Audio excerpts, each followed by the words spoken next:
Salut, moi c'est Audrey Barène, je suis photographe, je viens d'Avignon et je travaille entre Paris, Montréal et Avignon.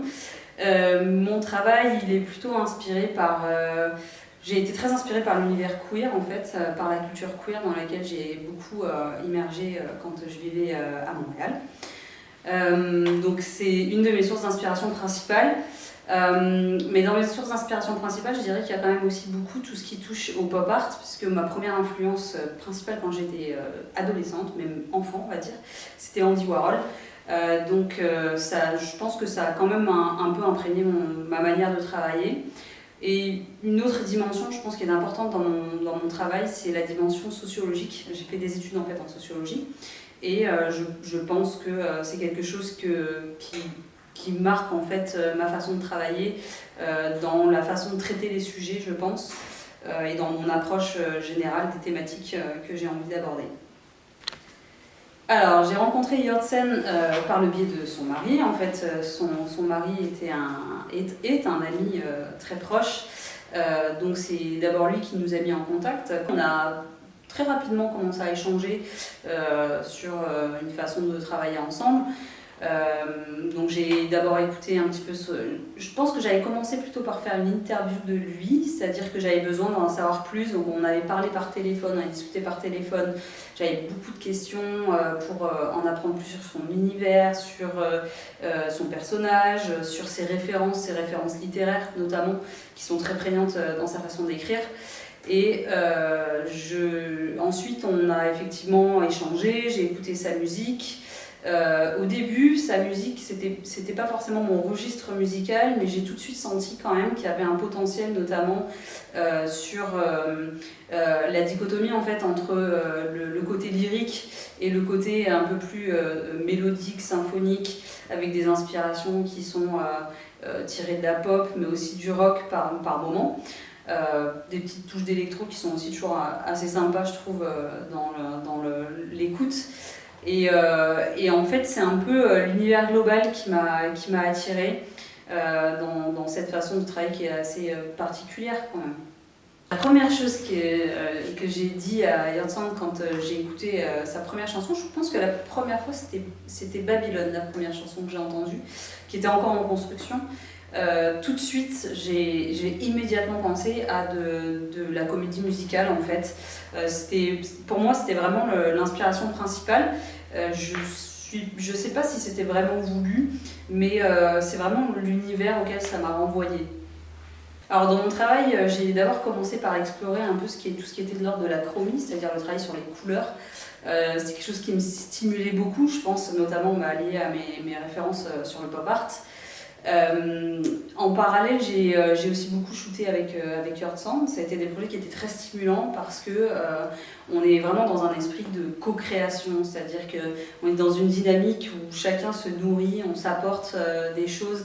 Il y en a un qui apporte une idée, puis l'autre va rebondir, et c'est comme ça qu'on arrive à une direction artistique globale. Et puis il y a aussi, je pense, beaucoup la magie du moment, c'est-à-dire que quand on shoot, au départ, on a des idées précises, et puis finalement, une fois le produit fini, il y a toujours quelque chose qui se passe, un petit moment de magie au moment où on shoot, qui fait qu'on voit une image, ou je vois une image, et je me dis oh, stop, bouge plus, c'est ça, il faut qu'on fasse absolument ce plan-là. Et puis après, il y a une dimension d'exploration, évidemment, hein, quand on shoot, on explore différentes poses, différents éléments de décor, on travaille aussi sur la lumière, donc voilà, c'est différents éléments qui vont construire une image. De manière générale, on essaie de trouver une cohérence globale sur les shootings, c'est-à-dire qu'on travaille beaucoup à partir des paroles, notamment de chaque chanson. Donc on essaye toujours de trouver quelque chose dans le texte ou dans ce qu'a voulu évoquer Hjortsen dans la chanson pour essayer de créer une image qui soit en référence avec un thème. Par exemple, le shooting qu'on est en train de faire aujourd'hui était inspiré de la trahison, en fait, la notion de trahison.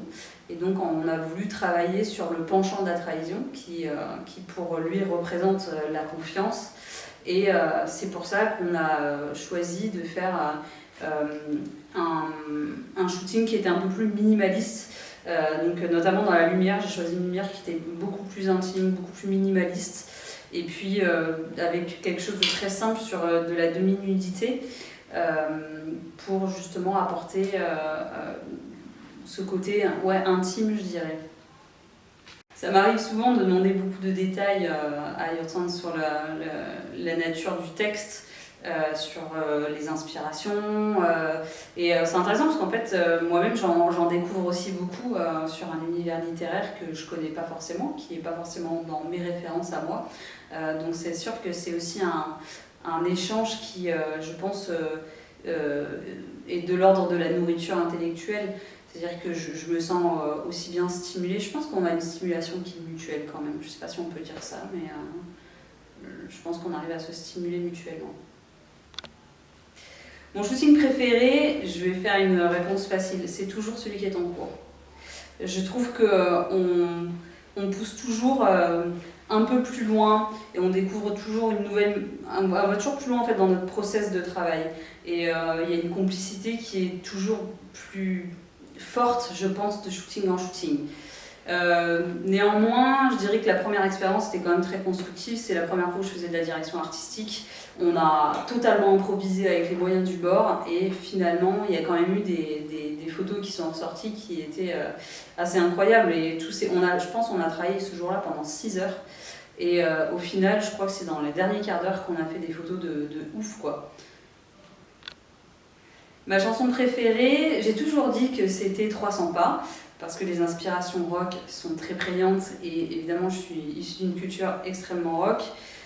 Pour autant, avec le temps, je dirais que Défier l'acide, elle gagne vraiment à être connue cette chanson. Et en ce moment, c'est pas mal une inspiration. Je l'écoute pas mal, je l'écoute en courant, je l'écoute en marchant quand je suis dans la nature. Et il y a une force qui se dégage de cette chanson qui est vraiment intéressante. Pour moi, le mot de la fin, c'est simplement Yurtsan, c'est une grande histoire d'amour, quoi.